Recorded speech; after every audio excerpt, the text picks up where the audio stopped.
Eo amin'ny vaovaon'ny tranga samihafa dia trozona iray manodidina ny 10 taona no hita faty teny amin'ny tora-pasika bifefika fokontany andimakabo tao Nosy Be omaly maraina.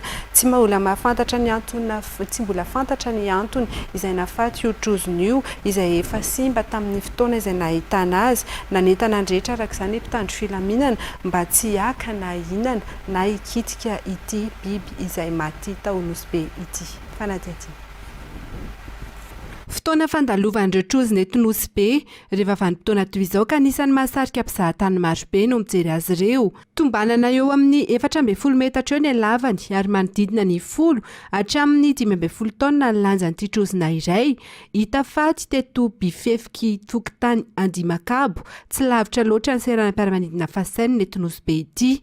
Raha ny fitantaran'ny mponina dia omaly tokony ho tamin'ny 5 ora maraina no nahitana ity fatina trozona ity teto amin'ny tora-pasika. Mbola tsy fantatra mazava ny antony nahafaty azy, saingy hita kosa fa efa simba ny vatany.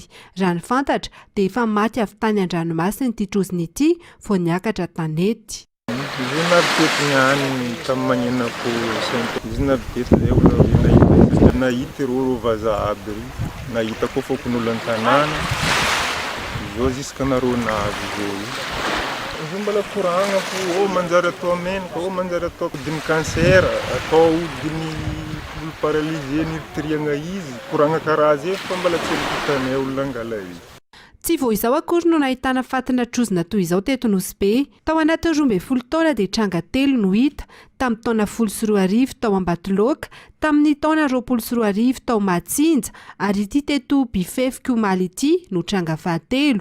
Omaly ihany dia nanentana sy nampafantatra ary nampitandrindreo mponina manodidina sy mipetraka eto ny mpitandro filaminana. Tsy azo atao mantsy ny maka sy mikitika io fatina trozona io izay efa mamofona.